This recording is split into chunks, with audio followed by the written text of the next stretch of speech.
নমস্কার বন্ধুরা, কেন্দ্রীয় সরকারের একটি সরকারি সংস্থায় ফায়ারম্যান এবং ফায়ারম্যান সাব অফিসার পদে কর্মী নিয়োগের একটি অফিসিয়ালি চাকরির বিজ্ঞপ্তি প্রকাশিত হয়েছে। এখানে উচ্চ মাধ্যমিক পাস শিক্ষাগত যোগ্যতায় ফায়ারম্যান পদে এবং অফিসার পদে আপনারা আবেদন করতে পারবেন। এখানে যে কোনো ভারতীয় নাগরিক অর্থাৎ পশ্চিমবঙ্গের প্রতিটি জেলার যোগ্য প্রার্থী পুরুষ ও মহিলা উভয় এখানে আবেদন করতে পারবেন।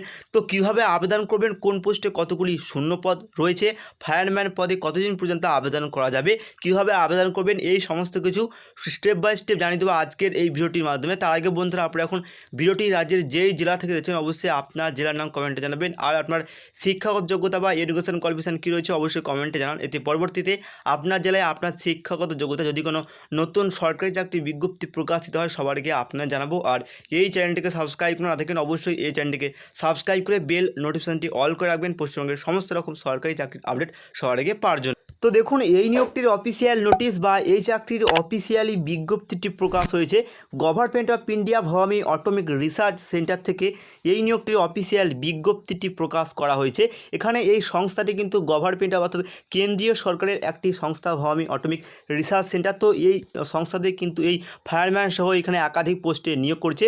তো প্রথমেই আপনাদের এখানে কিছু ডাউটস কিন্তু এখানে ক্লিয়ার করে দেবো। তারপর এখানে যে শিক্ষাগত যোগ্যতা কী রয়েছে বা কোন কোন পোস্টে নিয়োগ করবে, কোন পোস্টে কতগুলি শূন্য পদ রয়েছে সেগুলো স্টেপ বাই স্টেপ জানিয়ে দেবো। তো প্রথমে আপনাদের জানিয়ে দিই, এখানে কিন্তু এই নিয়োগটির অফিসিয়াল নোটিশ বা যে বিজ্ঞপ্তি প্রকাশ হয় তার এখানে যে অ্যাডভার্টাইজমেন্ট নাম্বার আছে দেখুন এখানে হেডলাইনে জানিয়ে দেওয়া হয়েছে।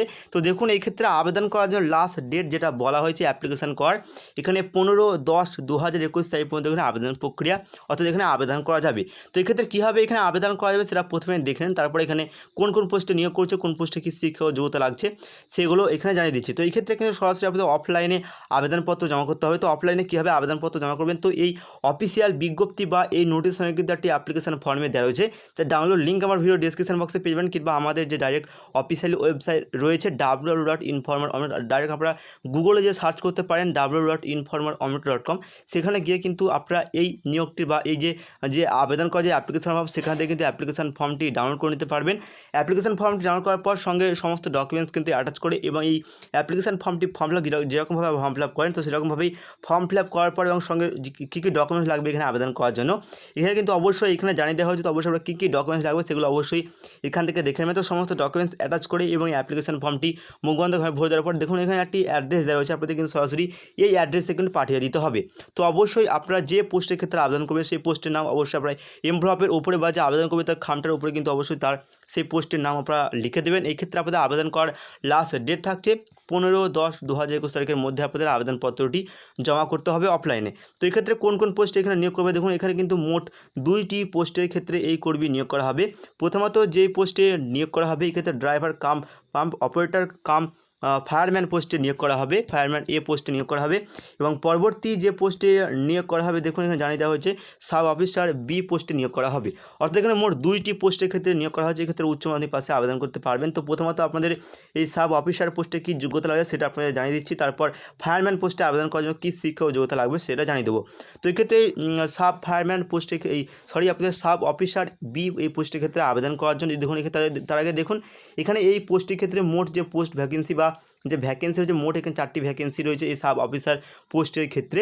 এই ক্ষেত্রে আপনাদের অবশ্যই পোস্ট কোড নাম্বারটা এখানে দেখতে পাচ্ছেন জানিয়ে দিচ্ছি, অবশ্যই কিন্তু পোস্ট কোড নাম্বারটা আপনারা দেখেন, অবশ্যই কিন্তু আবেদন করার সময় কিন্তু এই পোস্ট কোড নাম্বারটা লাগবে। এক্ষেত্রে আপনাদের বেতন কীরকম দেওয়া হবে দেখুন এখানে লেভেল 6 অনুযায়ী বেতন দেওয়া হবে 35,400 টাকা এই পোস্টের ক্ষেত্রে বেতন দেওয়া হবে, সেটা অবশ্যই এখানে জানানো হয়েছে। তো এই ক্ষেত্রে আবেদন করার জন্য এডুকেশন কোয়ালিফিকেশন বা শিক্ষাগত যোগ্যতার ক্ষেত্রে দেখুন কী লাগছে, অবশ্যই এখানে উচ্চ মাধ্যমিক পাস করতে হবে। সায়েন্সে উচ্চ মাধ্যমিক পাস করে থাকলে এক্ষেত্রে আবেদন করতে পারবেন এবং সায়েন্সে কিন্তু অবশ্যই আপনাদের কেমিস্ট্রি থাকতে হবে, তাহলে এই পোস্টের ক্ষেত্রে আবেদন করা যাবে এবং 50% কিন্তু নাম্বার থাকতে হবে, তাহলে আপনারা এই সাব অফিসার পোস্টের ক্ষেত্রে আবেদন করতে পারবে। এবং সঙ্গে কিন্তু অবশ্যই এই পোস্টের ক্ষেত্রে আবেদন করার জন্য ফিজিক্যাল স্ট্যান্ডার্ড কিন্তু লাগবে, সেগুলো অবশ্যই এখানে জানিয়ে দিয়েছে। আপনাদের হাইট কী লাগবে, চেস্ট কী লাগবে, ওয়েট কী লাগবে সেগুলো কিন্তু অবশ্যই আপনি এখানে জানিয়ে দিয়েছি। অবশ্যই কিন্তু অফিসিয়াল নোটিশটি ডাউনলোড করে সেগুলো কিন্তু অবশ্যই আমরা বিস্তারিত কিন্তু ফিজিক্যাল যে স্ট্যান্ডার্ড রয়েছে সেগুলো কিন্তু দেখে নেবেন। তো এই ক্ষেত্রে আবেদন করার জন্য এজ লিমিট বা বয়স দেখুন কী লাগছে, এই ক্ষেত্রে 18 থেকে 43 বছরের মধ্যে 18 থেকে 40 বছরের মধ্যে বয়স হয়ে থাকলে এখানে আবেদন করা যাবে। সরকারি নিয়ম অনুযায়ী যেমন কিন্তু এখানে বয়স ছাড় দেওয়া তেমনটা কিন্তু অবশ্যই এখানে আপনাদের এই পোস্টের ক্ষেত্রে বয়স ছাড় তেমনটা কিন্তু দেওয়া হবে। তো এক্ষেত্রে সিলেকশন প্রসেসের ক্ষেত্রে কিন্তু অবশ্যই আপনাদের প্রথমত কিন্তু লিখিত পরীক্ষা কিন্তু অবশ্যই হবে, লিখিত পরীক্ষা হবে। তার লিখিত পরীক্ষার সিলেবাসটা অবশ্যই দিয়ে দিয়েছে এবং আপাতত কোন এদিকে সেগুলো কিন্তু অবশ্যই দেখে নেবেন। লিখিত পরীক্ষা যে সিলেবাস রয়েছে সেটা কিন্তু অবশ্যই সিলেকশন প্রসেসের ক্ষেত্রে আপনাদের প্রথমত লিখিত পরীক্ষা হবে এবং আপনাদের ফিজিক্যাল স্ট্যান্ডার্ড দেখে তারপর কিন্তু এখানে নিয়োগ প্রক্রিয়া কিন্তু সম্পূর্ণ করা হবে। এরপর পরবর্তী যে পোস্টে নিয়োগ করা হবে দেখুন ড্রাইভার কাম পাম্প অপারেটর কাম ফায়ারম্যান এই পোস্টের ক্ষেত্রে নিয়োগ করা হবে। এক্ষেত্রে মোট 16টি এখানে ভ্যাকেন্সি রয়েছে। এক্ষেত্রে মোট ক্যাটাগরি ওয়াইজ শূন্যপদগুলি ভাগ করে দেওয়া আছে। ইউআরদের জন্য 6টি, ওবিসিদের জন্য 5টি এবং এসটিদের জন্য 3টি এবং এসটিদের জন্য 1টি এবং ইডাব্লিউএস প্রার্থীদের ক্ষেত্রে এখানে 1টি, অর্থাৎ সমস্ত কাস্টের প্রার্থীরা এখানে আবেদন করতে পারবেন। এক্ষেত্রে দেখুন লেভেল 3 অনুযায়ী 21,700 টাকা থেকে এই পোস্টের ক্ষেত্রে বেতন দেওয়া হবে, অর্থাৎ লেভেল 3 অনুযায়ী বেতন দেওয়া হবে এবং 21,700 টাকা শুরুতেই কিন্তু বেতন শুরু হবে। তো এই ক্ষেত্রে এই পোস্টের ক্ষেত্রে এই ফায়ারম্যান পোস্টের ক্ষেত্রে আবেদন করার জন্য এডুকেশন কোয়ালিফিকেশনের ক্ষেত্রে দেখুন কী লাগছে। এই ক্ষেত্রে অবশ্যই আপনাদের এইচএস 10+2 অর্থাৎ এইচএস পাস করতে হবে, অর্থাৎ উচ্চ মাধ্যমিক পাস করতে হবে। সায়েন্সে আপনাদের সায়েন্স পাস করতে হবে, উচ্চ মাধ্যমিকে সায়েন্স কেমিস্ট্রি নিয়ে সায়েন্স পাস করতে হবে, তাহলে এই পোস্টের ক্ষেত্রে আবেদন করা যাবে। এবং অবশ্যই কিন্তু সায়েন্সে আপনাদের 50% কিন্তু মার্কস লাগবে এই উচ্চ মাধ্যমিকে, তাহলে এই উচ্চ মাধ্যমিক পাস শিক্ষাগত যোগ্যতা এই ক্ষেত্রে আবেদন করতে পারবেন। এবং আপনাদের এই ফায়ারম্যান পোস্টের ক্ষেত্রে যেমন কিন্তু আপনাদের ফিজিক্যাল স্ট্যান্ডার্ড লাগে তেমনটাই কিন্তু এখানে লাগবে। এক্ষেত্রে দেখুন হাইট, ওয়েট এবং চেস্ট সেগুলো কিন্তু অবশ্যই এখানে জানিয়ে দিয়েছে। সেগুলো কিন্তু অবশ্যই আপনারা অফিসিয়াল নোটিশ থেকে সেগুলো কিন্তু আরও বিস্তারিত দেখে নিতে পারেন। এক্ষেত্রে আবেদন করার জন্য বয়স দেখুন কী লাগবে। এখানে 18 থেকে 27 বছরের মধ্যে বয়স হয়ে থাকলে এখানে আবেদন করতে পারবেন। এবং এসসি, এসটি, ওবিসি এবং ক্যাটাগরি ওয়াইজ সরকারি নিয়ম অনুযায়ী যেমন এখানে বয়স ছাড় দেওয়া হয় তেমনটা কিন্তু এখানে অবশ্যই এখানে বয়সে ছাড় দেওয়া হবে। তো কীভাবে আবেদন করবেন, কোন কোন পোস্টে নিয়োগ করছে, কোন পোস্টে কতগুলি শূন্যপদ রয়েছে, সমস্ত কিছু স্টেপ বাই স্টেপ জানিয়ে দিলাম। তো এই ভিডিওটি ভালো লাগলে ভিডিওটি অবশ্যই লাইক করে দেবেন, আর এই সংক্রান্ত কোনো প্রশ্ন থাকলে অবশ্যই আপনারা কমেন্টে জানাবেন। তো ভিডিওটি ভালো লাগলে ভিডিওতে লাইক করে দেবেন, আর এই চ্যানেলকে সাবস্ক্রাইব না থাকেন অবশ্যই এই চ্যানেলকে সাবস্ক্রাইব করে বেল নোটিফিকেশনটি অল করে রাখবেন পশ্চিমবঙ্গের সমস্ত রকম সরকারি চাকরির আপডেট সবার আগে পাওয়ার জন্য। তো দেখা হচ্ছে পরবর্তী কোনো ভিডিওতে।